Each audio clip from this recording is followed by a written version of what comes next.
Hello and welcome to the Business Today show. I'm Udayan Mukherjee. Recently, there's been a lot of heartburn when an empowered group of ministers recommended that online gaming in all forms should attract a GST of 28%. And this sort of brought to the fore that age-old debate about what constitutes a game of skill versus a game of betting or gambling. But the space itself, online gaming or fantasy sports, is exploding in India. Millions of new clients are getting added every month, and at the helm of it is India's premier fantasy sports company, Dream 11 and Dream Sports. And therefore, I'm very happy to welcome to the show today for you Harsh Jain, co-founder and CEO of Dream 11 and Dream Sports. Harsh, thank you very much for joining in, and great to have you on the show today. Thank you very much for having me. I'm excited to be here. Great. So tell me, let me start with this whole debate, because a lot of people equate online gaming or fantasy sports with betting or gambling. And it seems like even the regulators think of it like a casino-like business. But I guess from your perspective, you would argue that, a game of skill is very different from a game of betting and the two should not be lumped together, right? That's right. I believe it's very clear with the law that games are either defined as games of skill or games of chance. And games of skill are those where it is predominantly a game of skill. And I don't think that it is my opinion or anyone else's opinion, but the court's opinion that matters. And fantasy sports has been taken to court in three different high courts. And subsequently, each one of them have been challenged in the Supreme Court to a point where the Supreme Court has three times, twice dismissed the appeal, and at the third time given an actual judgment saying that fantasy sports is a game of skill. It is not betting, gambling, or wagering, and that the matter is now res integra. And so I think that is the only opinion that counts. And that's been there for a couple of years now. I do believe there's other perceptions around, and I believe the similar people who have that perception will also call the stock market gambling, for example. But both can have money, but both have an elaborate amount of skill attached to making the right decisions. Except that here it is fantasy sports at its fundamental. The nature of fantasy sports is to provide engagement for the sport that fans love. It is like popcorn to a movie. You won't serve popcorn just sitting or eating at home, but when you go to a movie, popcorn becomes a necessity. You need to enjoy the movie with that popcorn. Fantasy sports serves as an engagement tool to the sport that you love, so that when you watch your next IPL match, if you made a team, you're going to watch it a lot more. So, what is the dividing line, Harsh, on this? Because you have sporting games and you have non-sporting games. I mean, to play the devil's advocate, some people would say, poker involves some skill as well, but poker is considered gambling. So, what is the line which divides betting and non-betting, fantasy sports versus true online gaming or betting? I think that's up to the courts to decide and the regulators.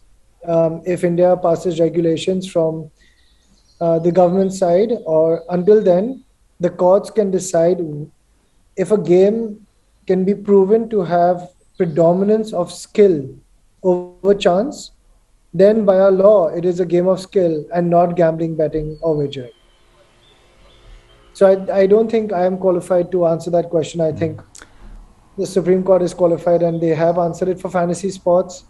And I'm sure there'll be other games that will either get to Supreme Court, will be challenged and will be answered, or I actually personally prefer that we've been advocating it for a while, that the government looks at gaming and sets up a regulatory body. And I believe that it's the farsightedness of this government that they are able to create a regulatory body now. And our honorable PM and honorable FM have already announced within the last budget and after the budget that India is a gaming powerhouse and we can be much, much larger. And for the first time, the government is looking at recognizing gaming in an official capacity and regulating it properly.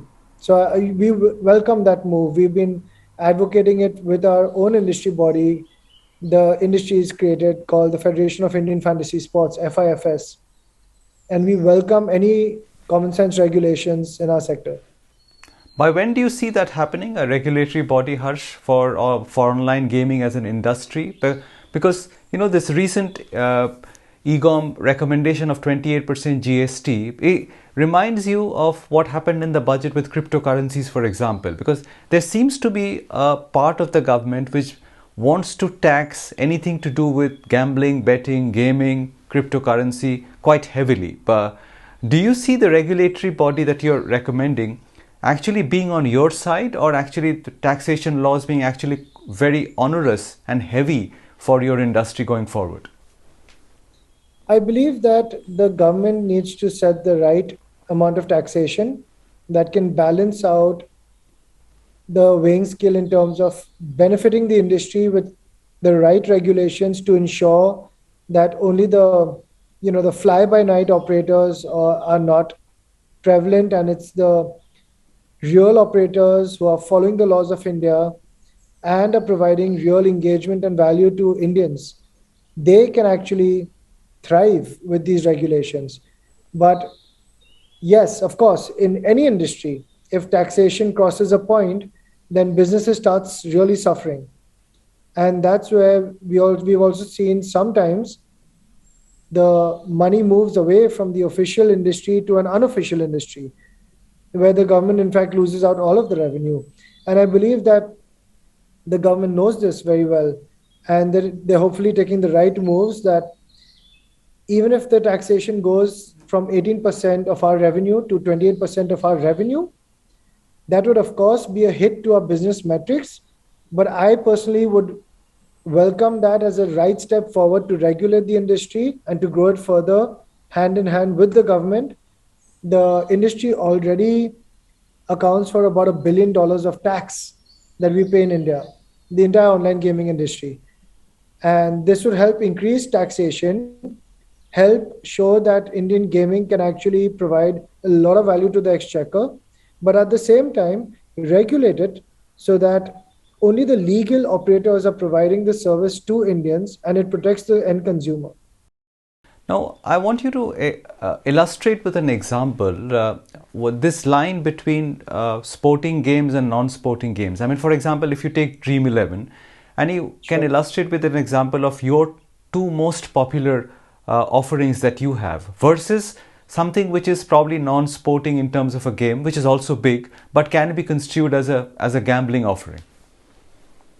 I I mean, just top of the mind, there are games as simple as roulette or blackjack, which are very typical casino games, right? Or there are things like Ludo or Snakes and Ladders that can be construed as not games of skill, right? And so then they would fall under the purview of betting and gambling. Yeah. And even that, the government is very clearly demarcated that in Rule 31A of the GST code, it says that anything to do with betting, gambling, lotteries, and horse races would be charged 28% of your top line and not of your revenue.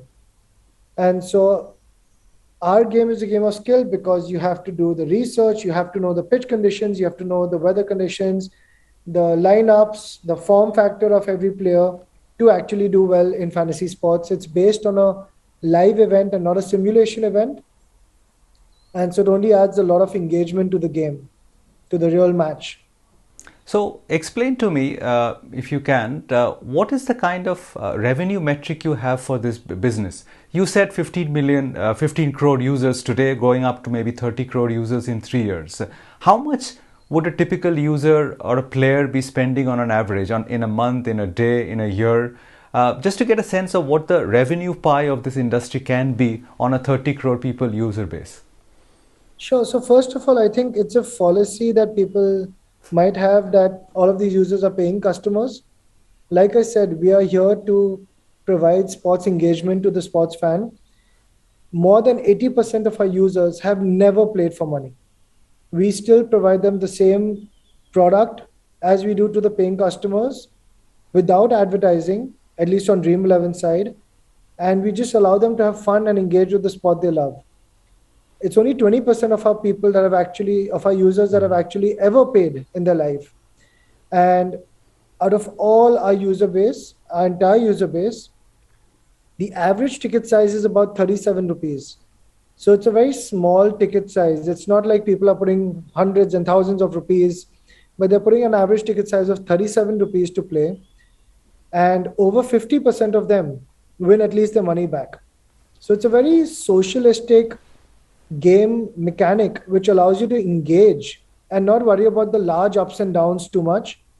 And that can be seen by saying that when we looked at our data, it says that over 99% of our users, of all our users, over 99% of them have never won or lost more than 10,000 rupees net in their lifetime. So they're all playing between this 0 and plus minus 10,000 rupees for many, many years, which just goes to show you that it's a very high engagement game and is not driven by winning and losing cash. But how do you make money then? I mean, if only 20% of your users are actually playing with money, but what is your revenue model? How does Dream11 make money and scale up that revenue line? Well, 20% of 150 million users is still a large amount of users. No, of course, I concede that. But your aim would be to convert most of those players to a playing model or a cash model or a revenue model, right? I mean, I just want to understand the metric of how Dream11's business model works, how you make money, how profitable you are, what is your cash burn rate compared to maybe other digital businesses as you scale up the business. Sure. No, so we are not a cash burn business. We are actually a profitable company. We have been for a few years now. And it's not because of the business model as much as it is about the industry as well. In gaming, it's a very binary outcome. And that's why there's so many people trying to create games, because it's fairly easy to get started, but it's extremely competitive in the gaming ecosystem to get a game that actually works. But when it does, you have no logistics, no delivery, no warehouse, no shipping, nothing offline. So your cost centers are pretty low, and that's what allows you to be profitable as soon as you scale up. We have been profitable for a couple of years, like I said, and so at this point, we don't try to convert more of our non-paying users to paying users. We like to have them on our platform, engage with the sports they love through fantasy. And instead, we started doing a lot more things. From Dream11, we now offer our users all sports, content and commerce with fan code, sports experiences and ticketing with DreamSet Go. We have a game studio called Dream Game Studios. We have DreamPay, which is our internal fintech. We have a large investment that we've made in the sports NFT space with Rario.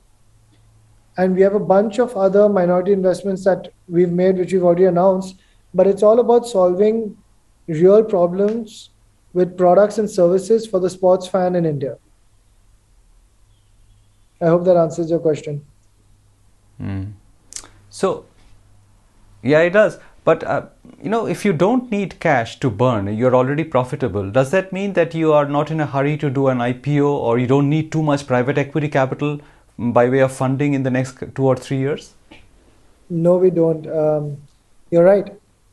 And I think, if you were to go public, we'll approach it the same way that we do with every new business that we launch or invest in. Is that what problem are we solving? And so when there's a good answer to that question, then we'll consider that as well. So there is no plan for an IPO in the foreseeable future at all? I think the way tech industries move, a couple of years ago, Web3, nobody knew a thing about it. Today, every single entrepreneur talks about something to do with Web3.